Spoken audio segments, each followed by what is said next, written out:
Hello students, welcome in today's online lecture of Organization of Commerce and Management for 11th standard. Dear students, in our fourth chapter, Forms of Business Organization, we have started another form of business organization and it is Joint Hindu Family Business. It is also called as Hindu Undivided Family Business. It means all members of family are staying together and they are engaged in a common business. It is a family business. So, this form of business organization is called as Joint Hindu Family Business. Today we are going to discuss merits and demerits of Joint Hindu Family Business.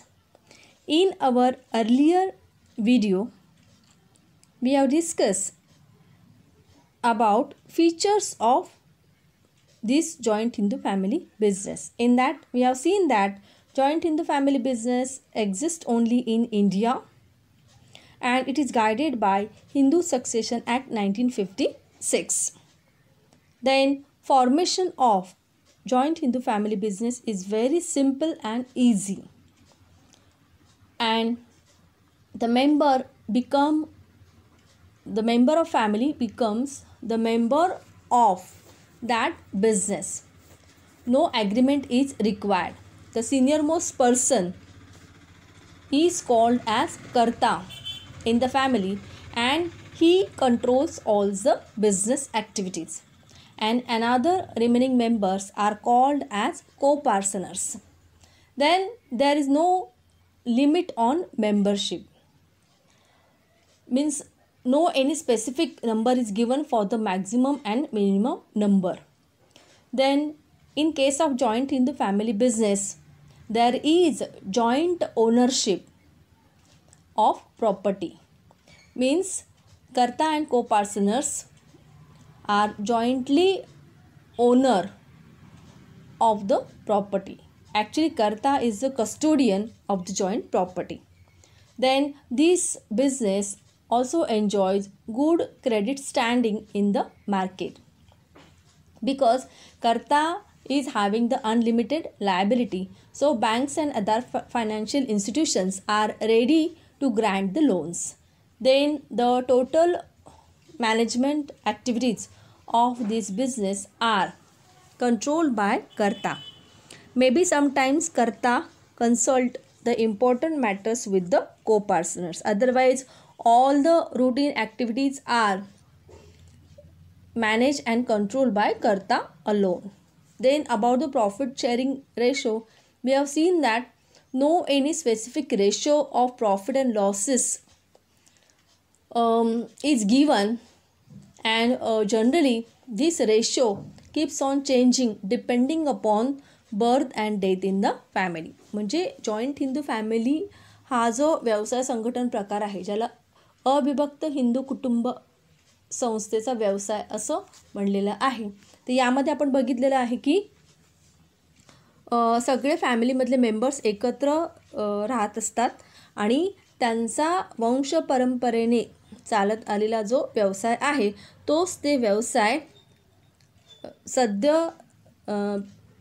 सध्याचे जे family members आहेत ते सुद्धा तोच व्यवसाय चालवतात आणि पुढे तोच व्यवसाय नेक्स्ट जनरेशनला ते हँडओव्हर करतात. म्हणजे पिढ्यानपिढ्या तो व्यवसाय असा कुटुंबामध्ये चालत आलेला आहे.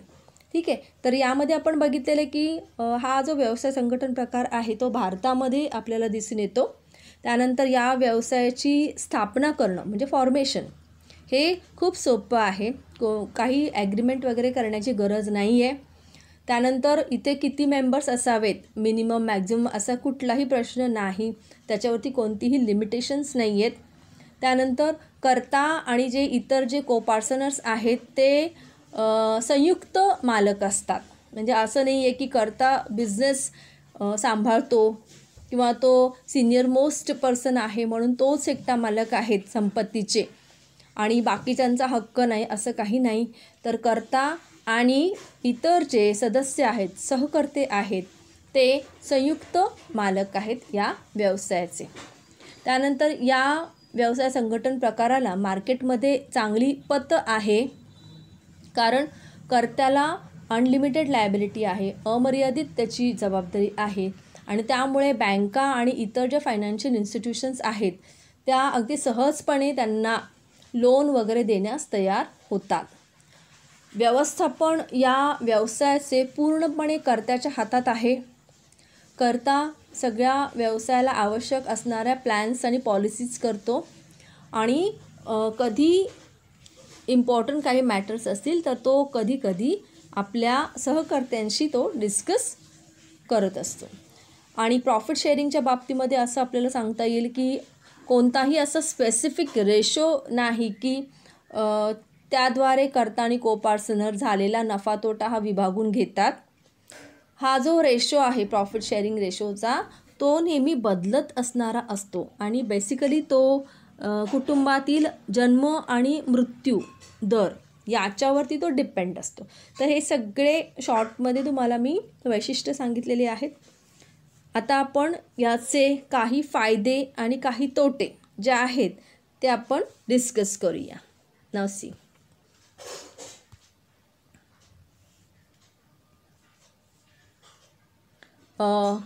You can see on the screen merits and demerits of joint Hindu family business. The first is merits, easy formation. The first one is easy formation. The second is protection of co-partners' interest. The third is quick and prompt decision. Fourth is on-the-job training. And fifth one is co-partners' liability. Now we are going to discuss all these points in details. Now the first one.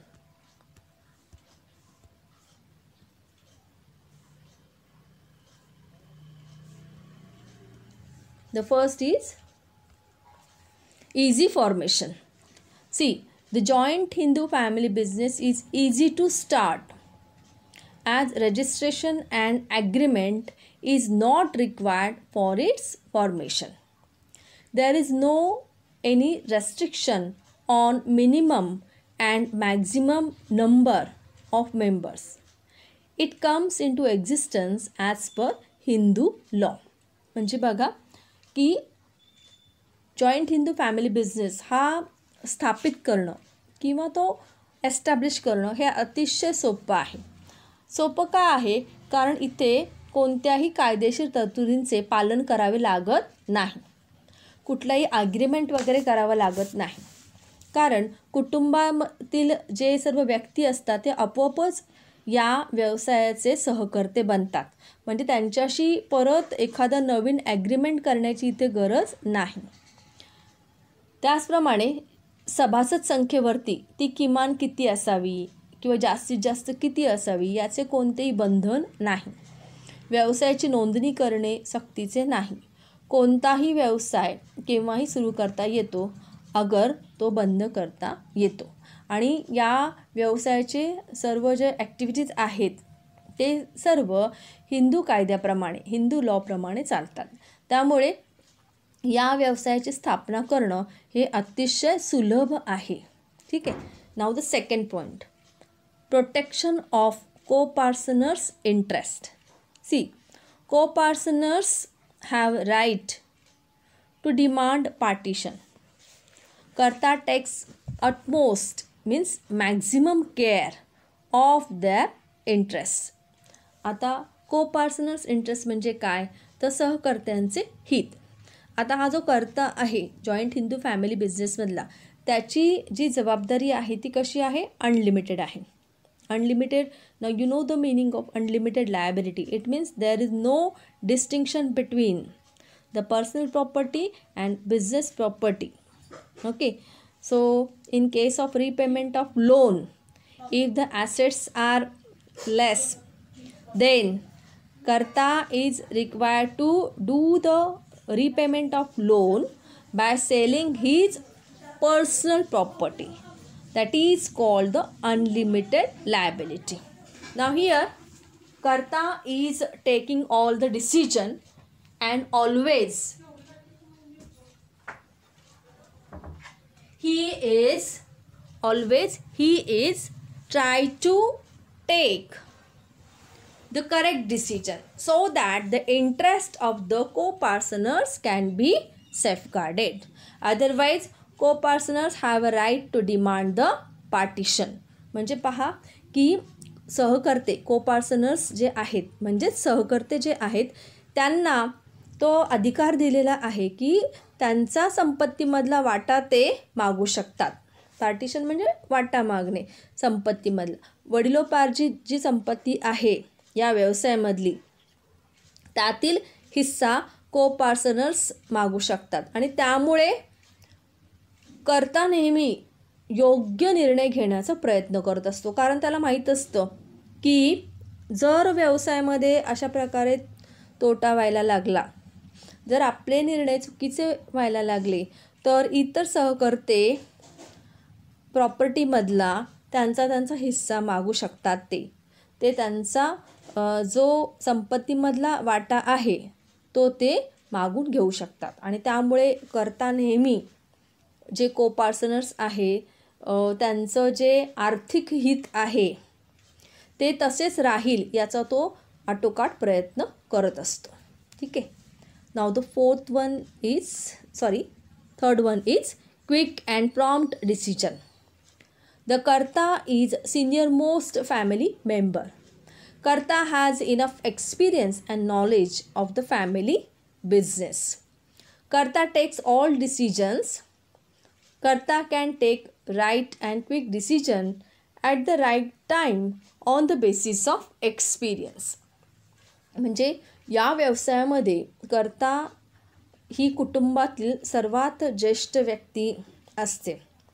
अर्थातच ती ज्येष्ठ असल्यामुळे कर्त्याकडे बऱ्यापैकी अनुभव आणि व्यवसायाचे ज्ञान हे असते आणि त्यामुळे कर्ता कोणतीही परिस्थिती येऊ व्यवसायामध्ये तो पटकन निर्णय घेऊ शकतो आणि त्याचा निर्णय त्याच्या अनुभवाच्या बळावर तो योग्य पद्धतीने घेण्याचा प्रयत्न करत असतो. म्हणजे तो असेच निर्णय घेतो की ज्यामुळे व्यवसायाला जास्तीत जास्त फायदा हा होईल. ओके.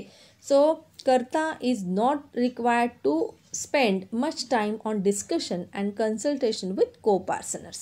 It means कर्ता हा जो असतो व्यवसायातला तो नेहमी लवकरात लवकर निर्णय घेतो आणि तो एखादा विषय आपल्या इतर मेंबर्ससोबत डिस्कशन करण्यामध्ये वगैरे त्याला वेळ घालवण्याची गरज भासत नाही. कारण त्याच्याकडे तेवढा अनुभव असतो आणि तेवढी तो ती जबाबदारी घेत असतो. म्हणून या व्यवसाय संघटन प्रकारामध्ये लवकर निर्णय घेणं हे शक्य आहे. Now the fourth one is on the job training. The members of joint Hindu family business get training of the business skill automatically. They also observe the management of Karta. They learn many business tactics. See here, from the childhood only, the other members in the family, they are observing Karta, and by taking the keen interest gradually in the business matter, they gets the experience. Many times they are actually helping the Karta, and that's why other members gets the training. Personally they gets the training from the Karta and they can have the benefit of experience of knowledge of the Karta. म्हणजे कर्ता जी घरातील ज्येष्ठ व्यक्ती आहे ती कर्ता म्हणून काम करत असते आणि इतर जे मेंबर्स आहेत ते अगदी लहानपणापासून ते त्या कर्त्याला ऑब्झर्व करत असतात की कर्ता कशी कामे करतो, तो कसे निर्णय घेतो, तो आर्थिक व्यवहार कसे करतो हे तो बघत असतात. आणि या कर्त्याच्या हाताखालीच प्रत्येक सहकर्ता तयार होत असतो. त्याला सर्व ट्रेनिंग ही त्या कर्त्याकडून मिळत असते. म्हणजे आपण असं म्हणू शकतो की सर्व जे सहकर्ते आहेत त्यांना ऑन द जॉब ट्रेनिंग ही दिली जाते. म्हणजे घरातीलच व्यवसाय असल्यामुळे यांना बाहेर कुठे जाण्याची गरज नाही. त्यांना घरातूनच या व्यवसायाचे बाळकडू हे दिलं जातं आणि त्यामुळे सर्व सहकर्ते हळूहळू त्यांच्यामधले व्यवसायाबद्दलचे जे सगळे स्किल असतात ते डेव्हलप करायला लागतात. आणि ही सगळी नॅचरल प्रोसेस आहे. जे लहानपणापासूनच त्यांनी ते आपल्या समोर करता काय काम करतो, कसं करतो हे सगळं बघितल्यामुळे त्यांना आपोआपच ते येऊ लागतं. म्हणून इथं त्यांना खास व्यवसायाबद्दलचे शिक्षण वगैरे घेण्यासाठी बाहेर जाण्याची गरजच भासत नाही. ती त्यांना कर्त्याकडून आपोआपच मिळत असते. Now the next is co-partners liability. The liability of co-partners is limited up to the extent of their share in joint Hindu family business. Hence, the personal property of co-partner is not used for the payment of joint Hindu family business liability. Now here it is clearly mentioned that the liability of co-partners is limited to the extent of their share in the joint Hindu family business. म्हणजे जे other members आहेत कर्ता सोडून त्यांची बिझनेसमधली liability कशी आहे तर ती लिमिटेड आहे, लिमिटेड स्वरूपाची आहे. याचाच अर्थ असा आहे की कर्ता कुटुंबाचा प्रमुख असतो आणि सहकर्त्याची जबाबदारी त्याच्या भागांइतकीच मर्यादित असते. कर्ता हा अविभक्त हिंदू कुटुंब व्यवसायाच्या संपत्तीचा रक्षणकर्ता असतो. व्यवसायामध्ये जी देणी असतात म्हणजे लोन वगैरे जे घेतलेलं आहे ते देण्यासाठी व्यवसायाची मालमत्ता कमी पडली तर कर्त्याची पर्सनल प्रॉपर्टी व्यवसायाची देणी देण्यासाठी वापरली जाते, पण सहकर्त्यांची ती वापरता येत नाही. It is very important. co-partners property is not used for the payment of joint Hindu family business liability. So co-partners liability is limited to the extent of their share in the joint Hindu family business. हे महत्त्वाचं आहे की सहकर्त्यांची जबाबदारी ही मर्यादित स्वरूपाची असते आणि कर्त्याची जबाबदारी ही अमर्यादित म्हणजेच अनलिमिटेड असते. Now we are going to discuss the demerits of joint Hindu family business. In these demerits, 5 points are included. The first is unlimited liability of karta. The second is limited financial and managerial resources. The third is no separate legal status. Fourth one is partition of business. Fifth one is no direct relation between efforts and rewards. Now we are going to discuss all these points in detail. The first is unlimited liability of karta. Just as said that karta always faces the risk of unlimited liability. If the business assets are not sufficient for the payment of business liabilities, then the personal property of karta is used for the payment of business liabilities. आता unlimited liability म्हणजे काय तर नेहमी कर्त्याला हे burden असतं की समजा बिझनेसमध्ये लॉस झाला असेल, व्यवसायाची काही देणी द्यायची असतील तर नेहमी कर्त्यावरती हे बर्डन असतं की आपली बिझनेसमधले ॲसेट्स जर कमी पडल्या तर कर्त्याला त्याची स्वतःची पर्सनल प्रॉपर्टी विकून हे जे बिझनेसचं लोन आहे त्याचं रिपेमेंट करावं लागतं. तर पूर्णपणे याला जबाबदार कोण असतो तर कर्ता व्यवसायाची देणी देण्यासाठी आणि यासाठी त्याची प्रायव्हेट प्रॉपर्टीसुद्धा यूज केली जाते. नाव the second is limited financial and managerial resources. See, the funding of joint Hindu family business are limited. Ancestral property is used as capital of joint Hindu family business. Karta may or may not possess expert managerial skill, so there is limited scope for expansion.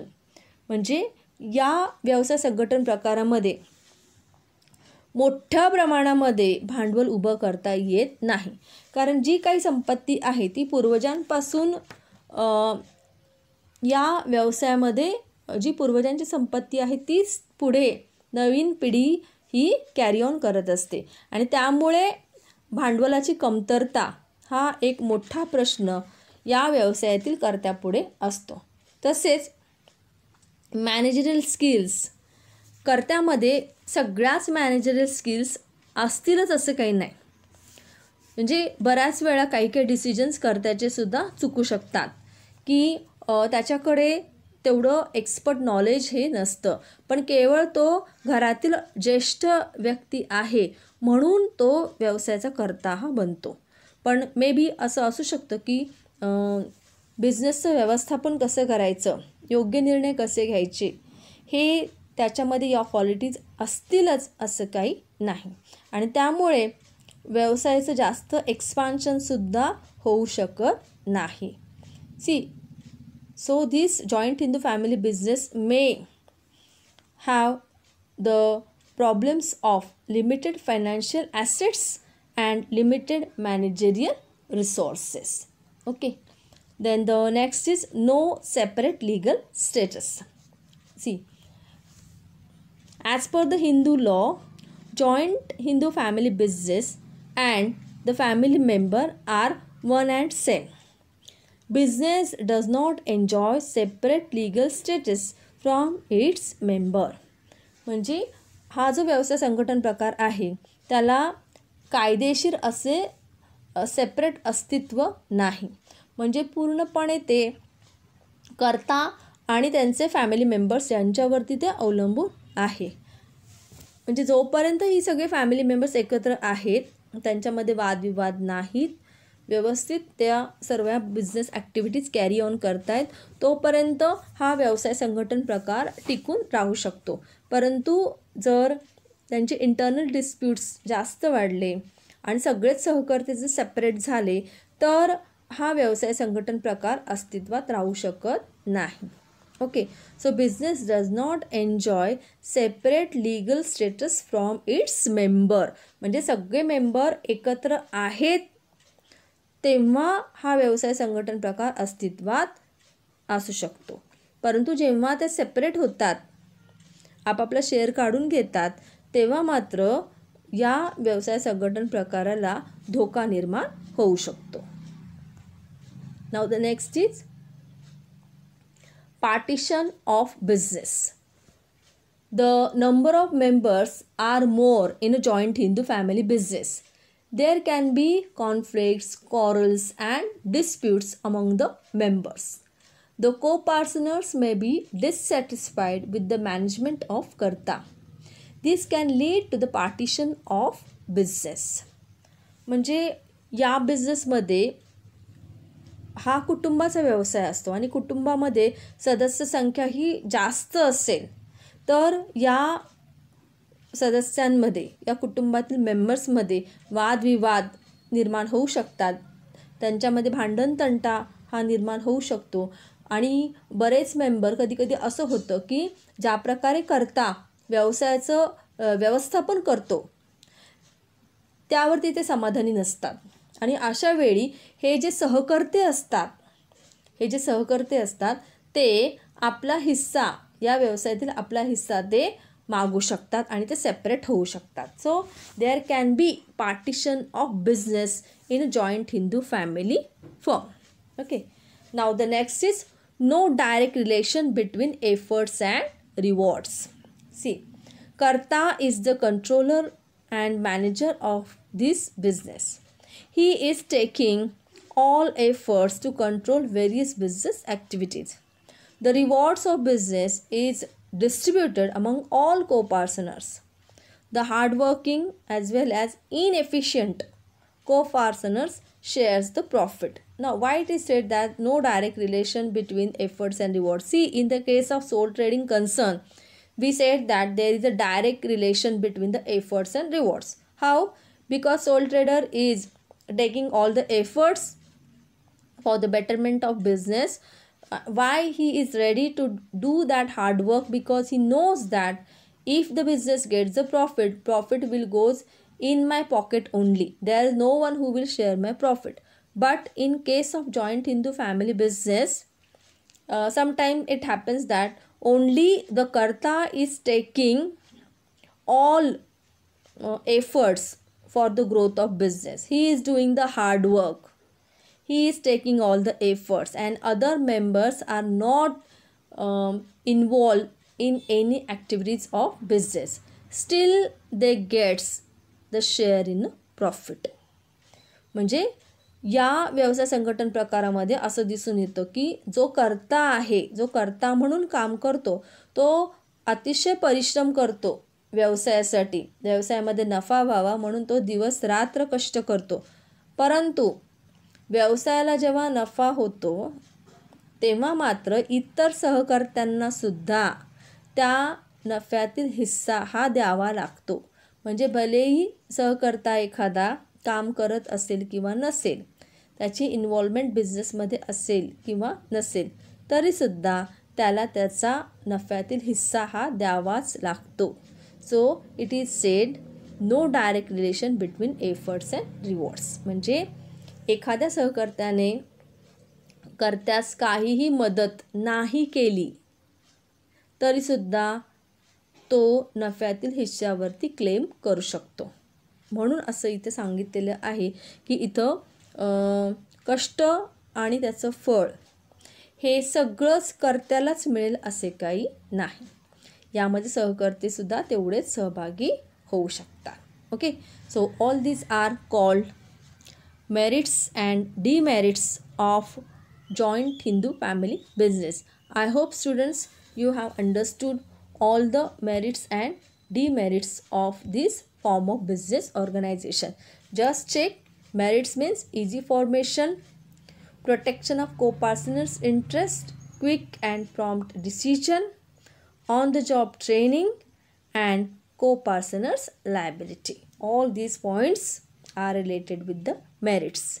And in demerits, unlimited liability of karta, limited financial and managerial resources, no separate legal status from its members, partition of business, and the last is no direct relation between efforts and rewards. All these points are related to demerits. I hope students you have understood now all the merits and demerits of joint Hindu family business.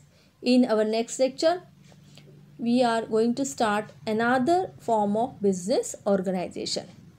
Till then, take care, be happy, and goodbye students. Thank you.